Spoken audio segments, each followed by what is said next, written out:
I'm Michael Croker, and this is the Park Life Podcast. Well, it's Saturday, February 26, 2022, and I'm just sitting in the car right now waiting to head into SeaWorld on what will be the final night of the CARNIVALE event series for the year. Unfortunately, the weather for this last evening isn't going to be on our side, and this, of course, is the curse of the work that we do, that you're always at the mercy of the weather. In any case, we do our very best to get as much out there and underway for our guests as we can. So I thought this might be a good opportunity to spend a bit of time tonight catching the people behind the scenes for a quick inside look at what it's been like for them for the CARNIVALE event for 2022, getting it up and running, dealing with the changing conditions and making the magic happen nonetheless. That bit of background noise you can hear is a combination of rainfall and wind. It's pretty bleak for a Saturday afternoon. We're still about 2 hours away right now from opening the night, so it's going to be an interesting one. Nonetheless, the show will go on as we also kick off here with this episode, a second season of Park Life. Thanks for joining me. Here we go.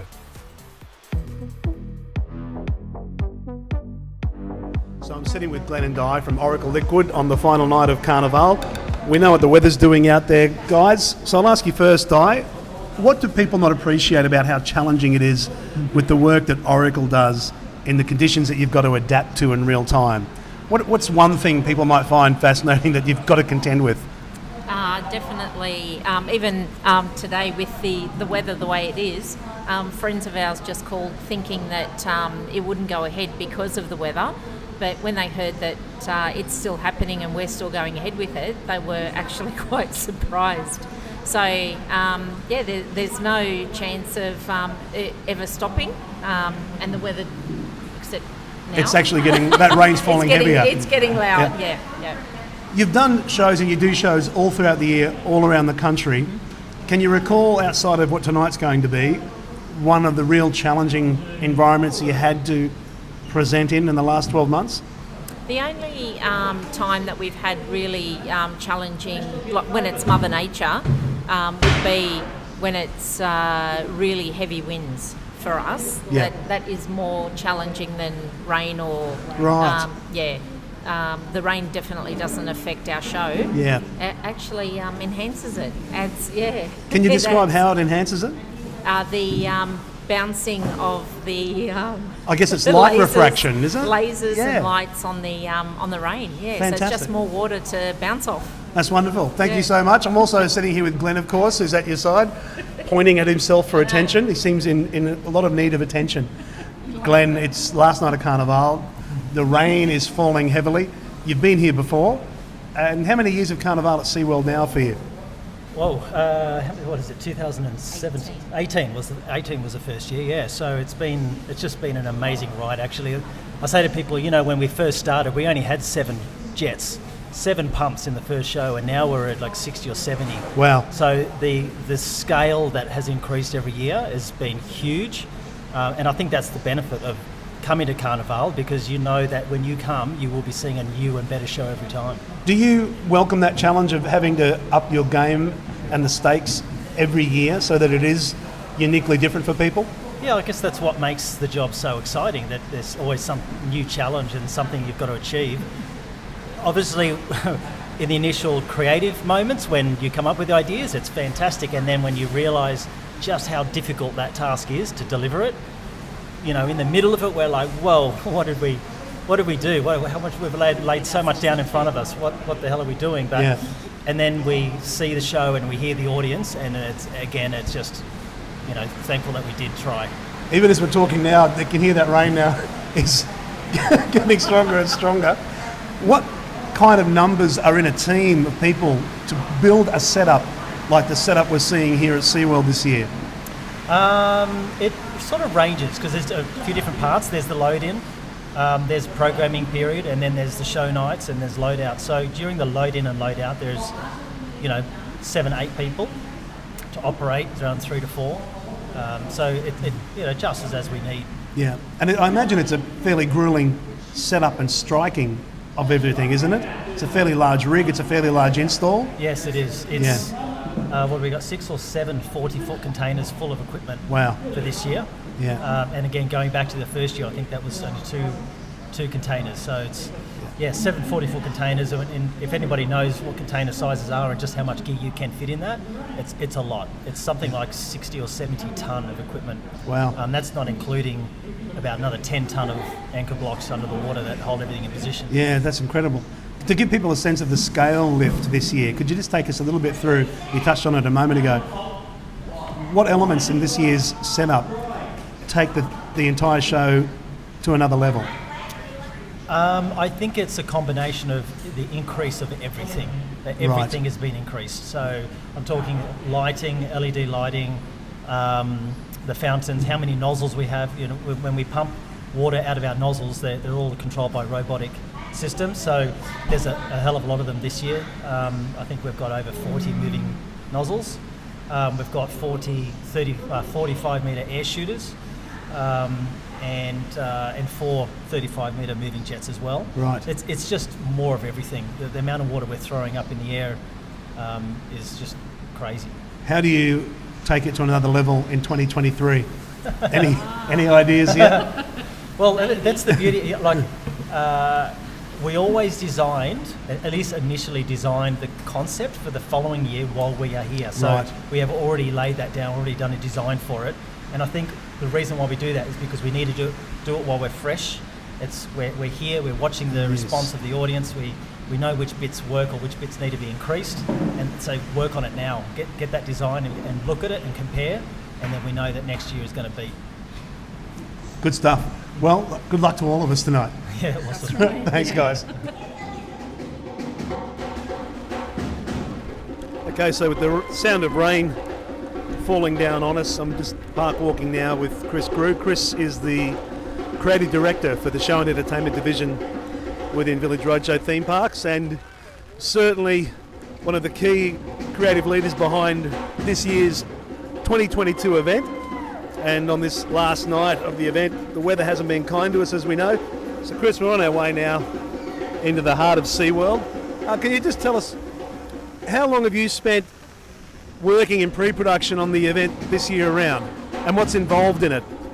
Yeah, well, like a lot of our events, we kind of start that pre-production as soon as we finish the event that we're live with, right? So we come out of that with a whole lot of learnings and then a whole lot of great ideas of what we could improve on and what we can do next year. And I guess you could say as soon as we finish an event, we're straight into pre-production for the next one. Now, of course, the challenge that you've got is that each year you've got to up the ante and reinvent the offer for the guests and bring more value and broaden the scope out a little bit. How did you come at the lake show, particularly this year, with revisiting the delivery of that particular part of the event season? Well, we've tried a lot of things, right, in this lake show. We've got the lasers, the giant lasers, the Sharpie lights, the gigantic fountains, and we thought we had a really good little win with the Queen of Carnival a couple of years ago, actually, where we introduced a whole lot of live performer talent down onto the forestage, which got a really good reaction. So we wanted to try and replicate that feel, which I think we've done really well this year with the amount of talent. We've got nearly 30 talent down there on the forestage, and it seems to have really resonated well with everyone. What brings you the most satisfaction when you're done with the hours of working on soundtrack and rehearsals, choreography with the team members that are around you helping it sort of come together? What brings you the most satisfaction creatively when it's all said and done? I don't want to sound cheesy, but honestly, the shared success, I think for me, is what I'm really satisfied with. When the team has a really good win, like we've had with this event. You know, the music producer came in the other night to watch a show with his family and they thought it was amazing. So that's testament to all of the professionals that bring their skills and their tools along to make an event like this happen. Music producers, choreographers, there's so many fantastic arrays of talent that come in to pull this thing off, that to see everyone having a win, that's what I like. When you think about the 2023 event, and here we are on the last night as the rain hits us, you're looking forward to what the challenge is going to be for making Carnival bigger and better for another year? Yeah, this one's been really good. We're really happy with the way that it's been received. So we know that we've found a good little recipe here for show show structure as well as, you know, layout in the park. And yeah, it's exciting. We can definitely go bigger and better, and we absolutely will. We're already in pre-talks for some amazing technology that we're going to bring to this event. So if we're going to go bigger next year, it's not even a question. We're absolutely going bigger, yeah. Fantastic, mate. Well, congratulations on a successful 2022 season for one of the signature events in this part of Queensland with Carnivale at SeaWorld. Well done. Thanks, you, and thanks to you. Well Cheers, done. buddy. Good on you. So I'm standing now under the plaza roof at SeaWorld as the rain comes down on the final night of Carnivale 2022, and I'm standing with Amanda Le Bon. Now, Amanda is a very talented performer and the person behind Fiesta Creations, who in association with Izzet Entertainment have provided the parks some terrific entertainment over the years, and this year has been no exception. So Amanda, lovely to see you. How are you feeling? I'm very excited tonight. That's great. And it's your birthday, right? That's right. How far back does your life in entertainment go? I started dancing when I was 4 years old, and as a teenager when I stopped, I was looking for some culture, and I tried surf lifesaving. I'm from the Gold Coast and started surfing, but I really never took to the water. But on one of my surf trips, I saw the fire dancers in the park in Byron Bay, and it really entranced me just to see them completely lost in the moment, in flow. And it captures you. It does, and it draws you in. So that's why they call it flow arts. Yeah. So my company was really born of flow artists, which is adults at play.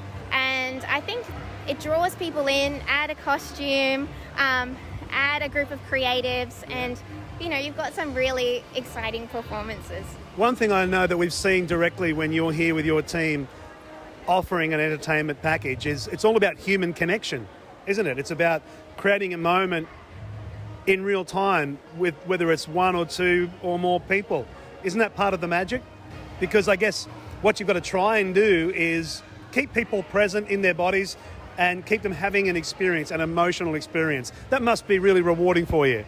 Just taking people out of their everyday lives to just be drawn in and lost in the moment and sharing that time with us. What have you enjoyed this year with Carnivale? Because we had more performers than we've ever had on the 4 stage in the Lake Show, so that was a far bigger production. Did you enjoy that element this year around? It was amazing being part of a bigger picture. I really enjoyed everything, you know, from learning the choreography and being part of a larger production, bringing our own unique elements in, and Well, it's made a big difference and it's been a terrific year. You must be excited for 2023 to see what we do next, yeah? I'm so excited. Well, let's keep our fingers crossed that the rain stays away when the next season comes around. Amanda, happy birthday. Congratulations on being part of another successful Carnivale, and we look forward to working with you into the future. Thank you so much, Michael. So I'm standing now with Alex Terranova. Alex is a member of the show and entertainment team. One of our performers has been with the parks for some time now. And Alex was our master of ceremonies, if you like. He was the man on the mic pre-lake show of the Aqua Spectacular each night during the run of Carnivale 2022. Alex, final night tonight. Been a tough one in the wet weather. Have you enjoyed it? Look, it was certainly something different tonight, a bit of harsh weather there, but we are always incredibly grateful to just be out there doing what we love as performers, and it was incredibly awesome to see everybody still enjoying the show, still supporting us, still getting out there, even in the harsh weather, and just being there to spectate this wonderful show that everyone at Village Roadshow has put together. So just incredibly grateful to be a part of the team and the experience. Good stuff. Now, you've been within the entertainment field for a little bit of time now. How did that career start for you? What was the first inkling that you had, this is something I want to do? Well, I always wanted to make films when I was younger. You know, I've always been a big film buff and, you know, obviously doing drama and that kind of stuff at school. You know, it's not the typical thing that you kind of think you might do growing up. You know, I kind of thought I'd be a lawyer or something like that. But, you know, one day I just went for it, just fronted up to that audition, and the rest is history. So just grateful to have the opportunity, really. What is the thing for a performer in the theme park industry? What's the thing that motivates you? Is it the experience of connecting with guests? Where does the charge come from? I think for me personally, it's the ambition and the fulfillment of that ambition. You know, like you tell yourself at night sometimes, oh, I think I could do that. I think I could, but you don't know until you get out there, you do some training, and then you give it a crack. And of course, when it comes good, when you come off stage and you feel like you've dished out a good performance, you can sleep well that night knowing that you got out of your comfort zone, you gave it a red hot crack, and that's what it's all about in life, I think. Nice work, mate. Well, it was terrific to have you on mic during this event, and we appreciate all the great work that you've done and continue to do. So see you for 2023. That's it. Always grateful for the opportunity, mate. Thank you. Good on you. One of the unsung challenges within any event like this is the challenge from a technical and audio-visual perspective, bringing all those pieces together. And it's one of those jobs that if it's done well, you won't necessarily recognise the work that's gone into it. But if it falls apart, you'll know very quickly what has failed and let a production down. So I'm talking now with Paul Vernon. Paul is the head of the technical support team within the show and entertainment division and has been responsible for a lot of the elements coming together from an audio-visual perspective during Carnival 2022. Paul, final night tonight. Feeling okay?